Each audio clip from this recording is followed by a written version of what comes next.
Hi, wrestling fans. Thanks for clicking today's Dreaded D-Rose report. Let's see what kind of silliness I got on here today.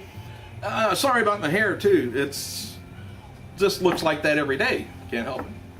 Hey, WrestleMania 29. You want to know why different states are putting bids in on WrestleMania? Well, they expect to bring $100 million into the New York and New Jersey area when it descends on MetLife Stadium in April, according to the Enigma Report Corporation. After WrestleMania 27, they did an estimated over 26 million. Brought 26 million into the Atlanta area to the local economy in 2011. WrestleMania 28 shattered that record last year and brought 102.7 million into the city of Miami in direct, indirect, or induced impact deriving from spending by non-locals visiting the area specifically for WrestleMania. Somebody keeps track of all that. WrestleMania 29 is generated over 15 million in taxes for Miami too, which I'm sure they could use it. Says we couldn't be more excited. Jan Sabur, Senior Vice President of Special Events for WWE, told the New York Post, WrestleMania is truly becoming, and they pat themselves on the back for a while. In addition to WrestleMania 29, there's going to be also the WWE Hall of Fame induction ceremony at Madison Square Garden, as well as a slew of bunch of access events and charity events. Anyway, WrestleMania 29 is a cornerstone of the celebration. We expect over 70,000 to come to the event at MetLife Stadium. Another 50,000 is going to be taking place in other parts, other events during that week too. By the way, this is a serious note though. Bobbie Eaton of the Midnight Express, and World Championship Wrestling fame, currently is in the hospital in Arkansas, and according to F4W Online, he is suffering from, of all things, pneumonia and has heart issues. His health is right now improving, but he's expected to be released in a few days. But I think he's had that problem for a while with his heart. But wrestling takes a terrible toll on your body after years.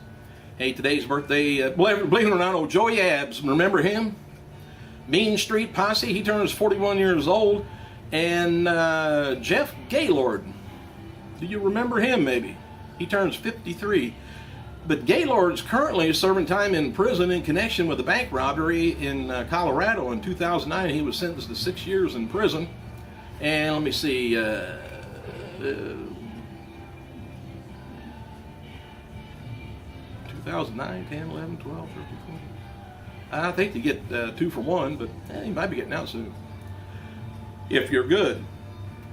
Randy Orton once again made it known that he prefers to be a heel, putting over his current babyface persona though. He has to. They need him. F4W Online reports last month that Orton is desperate to turn heel and WWE plans to grant the Viper his wish once they feel Sheamus is popular enough to carry the SmackDown brand on his own. Which, those two going at it would be probably a pretty good match. The late Brian Pillman is featured on today's Superstar Spotlight, WWE.com. This is kind of funny. Bill Goldberg, he addressed RYBACK's critical remarks in the WWE magazine regarding comparison between the two wrestlers via his Twitter on Sunday, or yesterday, whichever comes first. In an interview, RYBACK proclaimed that to be the better wrestler and athlete than Goldberg ever was. Goldberg, who played in the National Football League, apparently took issue with the WWE superstar for proclaiming himself to be a better athlete. He says, better athlete? Come on, dude, wake up, Goldberg tweeted. In a remark retweeted by Goldberg, former WCW colleague Scotty Riggs stated, take it as a compliment that the kid is unsuccessfully trying to outshine you. Former WCW announcer Mark Madden, yeah, he's still around, probably bigger than ever. Also noted earlier, RYBACK thinks he's superior to Goldberg. RYBACK is a Xerox of a Xerox. And Goldberg was an organic phenomenon We'll see how Ryback winds up. I got a feeling that Ryback's going to be, when he takes on major superstars, it's always going to be a DQ or match thrown out or something for quite a while. Anyway, Goldberg wrote case closed, and in response to the following remark, Ryback is a better athlete than Goldberg. He said, "I don't remember seeing Ryback play NFL football. Show some respect," he says. During the WWE magazine interview, Ryback said in comparison between the two don't bother him, but people are misinformed. And he doesn't mind, people chanting Goldberg when it comes out. Jay Bradley, who competed as Ryan Braddock for WWE SmackDown brand in 2008 and 9, if you remember him, he was there for, I know it was 2 or 3 minutes. Anyway, he indicated on Twitter that he is affiliated with Aces and Eights. Oh, I'm glad to know that. Oh, I was on the edge of my seat over here a little while ago. And CM Punk wrote the following about John Cena appearing on the New York Jets game while he was in New England. Well, he's a New England Patriot, of course. Patriot fans. Anyway, he says, here's what I know. I'm not a football guy, but if I was, I wouldn't allow myself to be honorary anything of any team I didn't even like. That being said, Tebow thinks there's a God. I believe he will help him win a significant football game. I'll be in Knoxville. That's all you had to say. And I tell you what, where's Peyton? Colts could have needed him Sunday. Hey, Beth Phoenix, she's in Nashville tonight for Raw. Unless there's a change in mind about leaving the company, tonight's Raw and next week's Raw from New Jersey will be her last appearance with the company for the time being.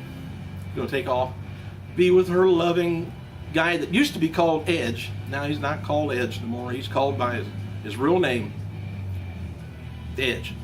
Hey, F4W Online reports that CM Punk's Hell in a Cell announcement is scheduled for 9 p.m. time slot on Raw tonight. And they are also reporting that Vince McMahon is scheduled to appear on Raw, and that's because he wants the ratings to go up again. We'll see. Just depends on who NFL's 2 games or 2 teams are at the same time. Randy Orton noted on Twitter he's going to be cutting his hair and growing his beard back in about 2 weeks. Likely when the filming of 12 Rounds Reloaded is over. I didn't notice his hair even grown. Zack Ryder, he wrote on Twitter about his YouTube show being yanked this week. I haven't been yanked this week myself, come to think of it. Anyway, Zack Ryder, he says, I made 2 different episodes, 88s of Z, True Long Island Story, and they will be never seen. The 3rd episode, 88, will air next Friday. Oh well, whatever that means. I never watch it.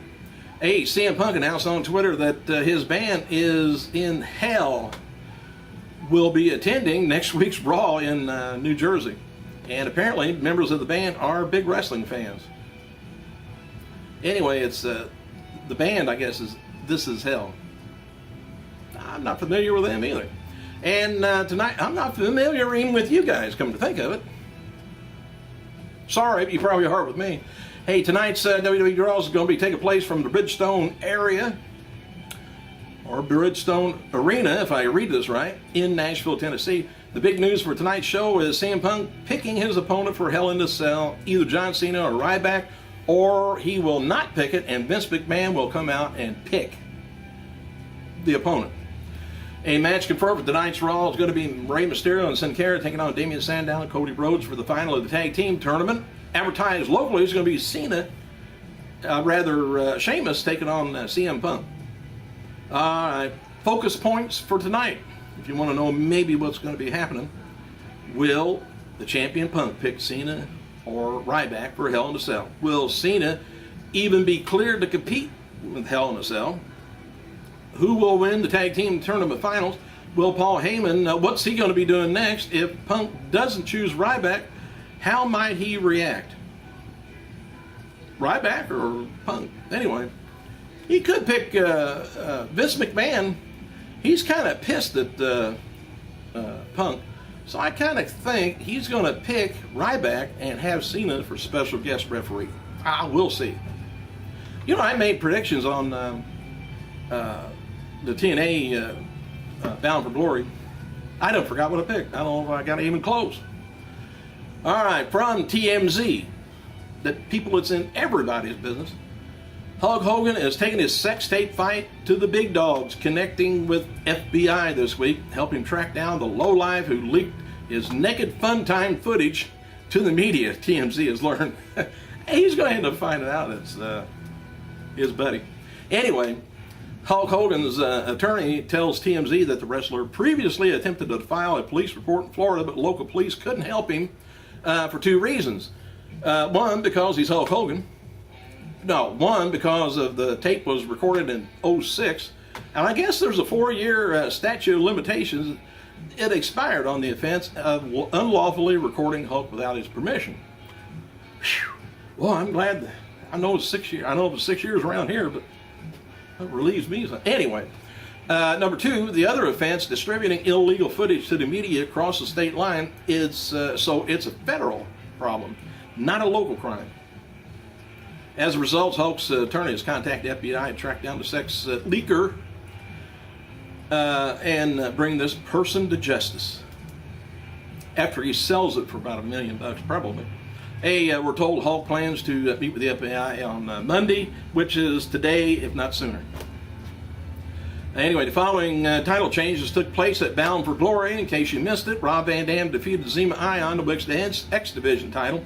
Chavo Guerrero and Hernandez won the tag team title match that involved Christopher Daniels, Kazarian, and Kurt Angles, and AJ Styles.